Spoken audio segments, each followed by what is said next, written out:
RSUpdate, Mr. Officer. It is Monday and it is update day, and today we see a new quest. Heroes Welcome, which is basically carrying on from the Relica stuff. So I think the last Relica quest was Blood Runs Deep, maybe? Might be that one. I don't know. It's been a long time since we had a Relica quest.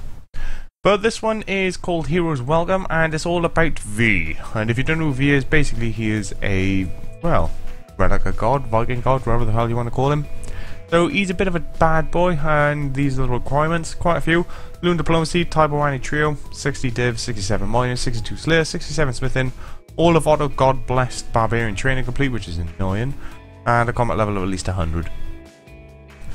Well, yeah, that's the quest. Normally I'd have this out on day release, but I'm basically in work constantly, so yeah, if we're lucky I can get it up later today, although I still haven't actually completed Auto's God Bless Barbarian Training, so yeah, that's a bit annoying. And if it ends up later today, it'll likely be up sometime early on Wednesday, I suspect. Hopefully I can get it up later today though, but I guess we'll have to see. So your rewards for that is you'll learn Hardy Helms of XP, better yields when runecrafting, access to new areas containing Bane ore, as well as more adamant dragons for you. There's also a repeatable boss fight at the end of it, which can drop new throwing weapons and a tradable level 75 cape, which all in all, not bad, is it? So yeah, should be a laugh. The other thing that's coming out is the Summer Beach Party. That's now a thing. So for this, make your way down to Lumbridge Crater, which is now going to be turned into a beach. So yeah, kind of like a D&D, it's going to last for quite some times. In a nutshell, 45 minutes past every hour, there'll be kind of like a little boss battle down there. I'm assuming it's going to be a crab, so crab battle. It's Killer Crustacean Claudia will spawn at the crater in the middle of the beach party, poke her in the face until win. Yeah.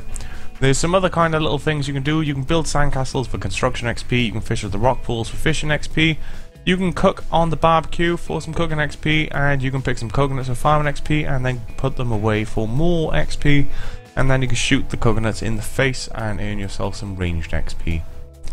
There's a few little items that come along with it. You can get some ice cream, which is just a random drop, it's tradable, and that'll reset your temperature gauge to 0, and you can use up to 3 of those per day, so it is a limited time deal kind of D&D. You can also get an anti-sun potion, which gives you a 5% boost to any XP you earn whilst on the beach, and that lasts for 24 hours in real time, not time spent actually logged in, so you will need a few of them if you want the bonus. And you can get some cocktails, which boost your XP gain in different groups of skills, so combat, artisan, gather and support. Done some DG, you know what I'm talking about there. You can stack your XP boost up to 10% via these things, so yeah, it's not too bad. And the cocktails only last for 30 minutes, which is the only downside to them. So, what rewards can you get from the Summer Beach Medulla? Well, there's a rare chance to get a tradable token which can be redeemed for a bunch of cosmetic shite. So, cosmetic stuff, I don't have pictures unfortunately, but if you log in and just go over to the crater, I'm sure you can find out. So there's a bunting whip, a stick of rock, a thrown starfish, snorkel, bucket head, Claudia hat, dragon ring, buried in the sand animation, surfboard emote, a beach ball and a throwing disc. There we go. Apparently there's going to be some more items and stuff added to this list as this goes on in the coming weeks. And there's also some things you can get in there via rune coins. You can get challenge gems, dwarven challenge barrels, party packs, masterwork music boxes, and a bunch of other shite. Additionally, they apparently have some secret rewards which they aren't willing to list, little buggers. So you're going to have to go there and find out, or just constantly check the wiki until people discover them. And then you got the seasonal high scores. That's a thing that's happening from the 1st of July, and it's going to be carrying on. And here's a big old list right there. If you're interested in your seasonal high scores, there they all are for you. So yeah. Other than that, you've got some streams. One coming up on the 30th of June. That'll be 4 PM. Server time, obviously, same as usual. That's the developer Q&A with the invention special. So that is probably going to be very well worth watching, as it'll be the new elite skill, invention. So yeah, is that. And then you've got the beach party happy hour 8 o'clock on Tuesday 30th again. And last but not least, because it is Monday, we got the patch note.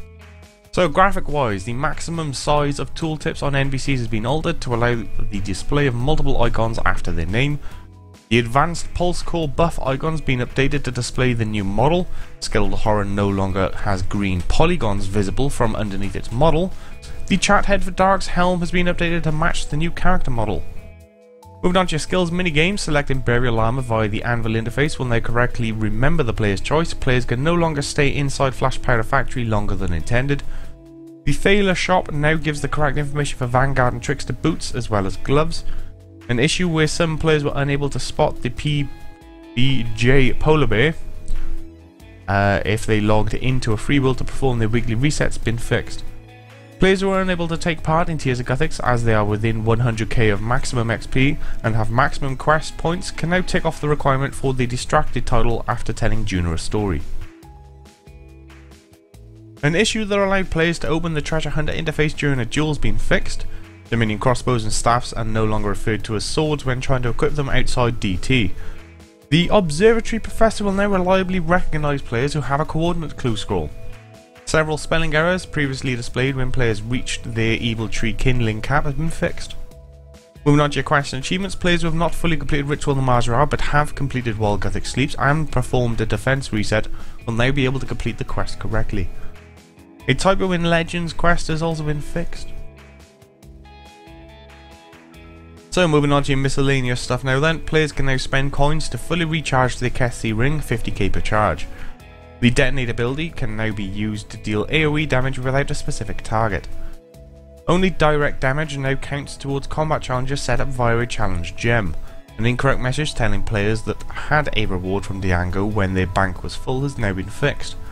A typo on one of the Tusker Islands has been fixed. Missing title checks for the Dark Lord titles been added on some hidden titles. Talking to a clan herald in Privthinus will now allow players to unlock the Dark Lord title if they've already met the requirements. Grammar issues previously displayed in the chat message when trying to create a Tusker mask without enough pieces to complete it have now been fixed. Members only familiars can no longer be dismissed in a free-to-play world. Dragon Trinkets, Red Dragon Teleport Destination has been moved slightly to better avoid blocked tiles. Essence of Wisdom will now convert to Advanced Pulse Cores at a ratio of 2:1. Logging out on the broken Meerditch wall will no longer place players out of bounds. Vitality weapons now appear correctly in the wardrobe weapons subfilters. Followers no longer float on water after arriving at Tavily from Ashdale. And last but not least, we have the ninja fixes. So the Dungeoneering XP penalty for players with high combat levels on free-to-play worlds has been removed. Prestige modifiers above 35 will continue to act as if they were 35 on free worlds. Sign of Porters will now work with a full inventory as suggested on Rune Labs. Player names in the Dungeoneering party interface have been recolored to match their map marker colours. Makes it easier for you to find them on your map. Lesu Tertius, Roraris, Gladius and Capsarius guards are now killed automatically when their masters fall in battle. The following have also been added to your quick chat: Barbarian Assault rolls, White Knight ranking score earned from Black Knight kills, number of Castle Wars games played, number of Chimp Ice deliveries, number of Chompy Bird kills, Conquest rank, Mage Train Arena Pizzazz points.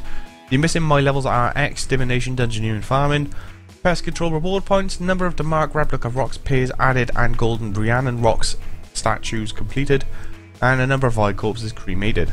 Basically, they've added a bunch of ways for you to check what you're currently at for your comp cape, or your trim comp in some cases.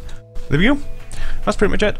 So today we got the new quest, Heroes Welcome. Some of each party is here, so go poke some giant crabs in the face over in Lumpy Crater, and you got the patch notes as well as some streams and some other things.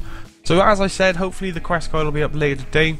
If not, it'll likely be up Wednesday, unfortunately. But yeah, if all goes well, I'll have it up later today for you.